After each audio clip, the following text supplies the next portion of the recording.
حضرت لقمان حکیم کی 50 منتخب نصیحتیں۔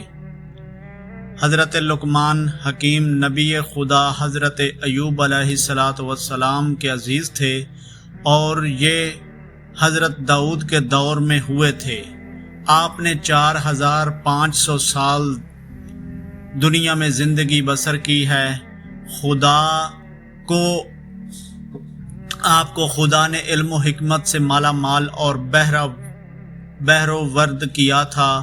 آپ کا ذکر قرآن مجید میں نمایاں طور پر آیا ہے۔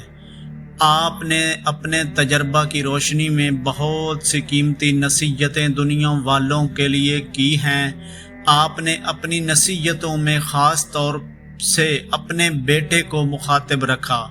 آپ کی نصیحتوں کا ذکر قرآن مجید میں بھی ہے۔ آپ کے بے شمار نصیحتوں کے شمار میں سے اختلاف ہے۔ بعض علماء 3000 بتاتے ہیں اور صاحب جنات الخلود نے 7000 بتایا ہے۔ میں نے کتاب معاون الجواہر سے 50 منتخب نصیحتوں کا خلاصہ آپ کے استفادہ کے لیے تحریر کیے ہیں۔ حضرت لقمان حکیم اپنے بیٹے سے فرماتے ہیں، نمبر 1، خدا کی معرفت حاصل کرو اور اسے اچھی طرح پہچانو۔ نمبر 2، جو بات کسی سے کہو اس پر خود بھی عمل کرو۔ نمبر 3، موقع سے بولو اور مناسب گفتگو کے لیے لب کشائی کرو۔ نمبر 4، ہر قسم اور ہر طبقہ کے لوگوں کو پہچانو، ان کے ساتھ مناسب برتاؤ کرو۔ نمبر 5، اپنا راز کسی پر عیاں مت کرو۔ نمبر 6، دوستوں کو مصیبت کے وقت آزماؤ۔ نمبر 7، دوستوں کا امتحان فائدہ اور نقصان دونوں حالتوں میں کرو۔ نمبر 8، ہر شخص کے حق کو پہچانو۔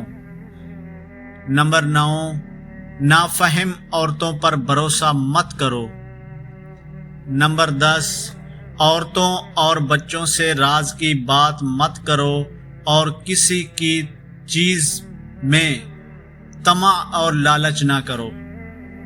نمبر 11، جو نہ جانتے ہو اس میں رہبری کی کوشش مت کرو۔ نمبر 12، اپنے کاموں کو سوچ سمجھ کر کرو۔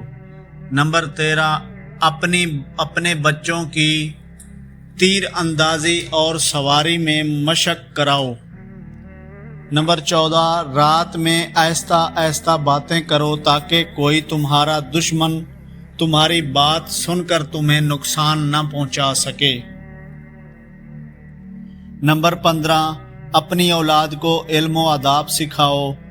نمبر 16، ہر شخص کی مناسب سے اس کا کام اور خدمت کرو۔ نمبر 17، قوم و ملت اور جماعت کے میل جول رکھو۔ نمبر 18، اپنے کپڑوں کو پاک اور پاکیزہ رکھو۔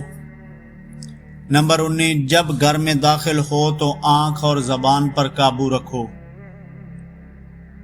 نمبر 20، مہمان کی حیثیت کے مطابق ضرور خدمت کرو۔ نمبر 21، سخاوت کی عادت ڈالو۔ نمبر 22، ہر کام میں میانہ روی اختیار کرو۔ نمبر 23، خرچ کرتے وقت آمدن کا لحاظ رکھو۔ نمبر 24، استاد کو بہترین باپ سمجھو۔ نمبر 25، کم کھانے، کم سونے اور کم بولنے کی عادت ڈالو۔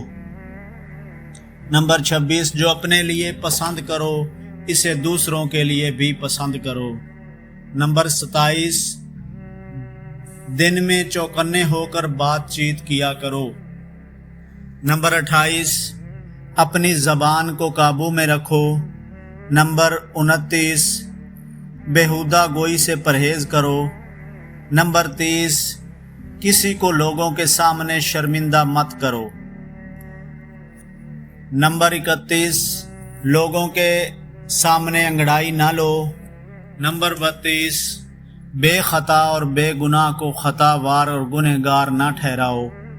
33، اپنے مال کو چھپاؤ اور اسے دوست دشمن کے سامنے نہ لاؤ۔ 34 ماں باپ کے وجود کو غنیمت اور نعمت جانو۔ 35 دوست اور دشمن دونوں سے خندہ پیشانی کے ساتھ رہو۔ نمبر 36 اپنے مخلص دوستوں کو دل سے دوست رکھو۔ نمبر 37 جوانی میں ایسے کام کرو جو دین و دنیا میں مفید ثابت ہوں۔ نمبر 38 عہد جوانی کو غنیمت جانو۔ نمبر 39 جو بات کہو ناپی تلی اور پر دلیل ہو۔ نمبر 40 اصلاح پسند اور عقل مند لوگوں سے مشاورت کرو۔ نمبر 41 اچھے کاموں میں پوری سعی کرو۔ نمبر 42 خرو مند اور ہوشیار لوگوں سے میل جول رکھو۔ نمبر 43 احمقوں سے دور رہو۔ نمبر 44 عام لوگوں کو اپنے سے گستاخ نہ ہونے دو۔ نمبر 45 آج کا کام کل پر مت ڈالو۔ نمبر 46 کسی حاجت مند کو نا امید مت کرو۔ نمبر 47 گزری ہوئی کشیدگی کو تازگی نہ بخشو۔ نمبر 48 بزرگوں سے زیادہ تکرار مت کرو۔ نمبر 49 اپنے سے بڑوں کے ساتھ مزاج اور خوش طبعی نہ کرو۔ نمبر 50 بزرگوں کے آگے مت چلو۔ امید ہے کہ آپ کو یہ انتخاب پسند آیا ہوگا اور آپ کو بہت سی نئی باتوں کا پتہ چلا ہوگا، اور تمام دوستوں سے التماس ہے کہ آپ کو یہ جو بھی نصیحتیں اچھی لگی ہوں اسے دوسروں تک ضرور پہنچائیں۔ اس طرح بہت سے لوگ اس سے مستفید ہو سکتے ہیں۔ حضرت لقمان کے بارے میں تاریخ کی کتابوں میں ابہام پایا جاتا ہے۔ قرآن پاک کا سورہ لقمان ہی واحد مستند ذریعہ ہے جس سے ہمیں اس کے بارے میں معلومات ملتی ہیں۔ اس وجہ سے میں نے اس کتابچے میں سورہ لقمان کو تفسیر اور اردو ترجمہ کے ساتھ پیش کیا، جو کہ تفسیر اور عثمانی سے لایا گیا ہے۔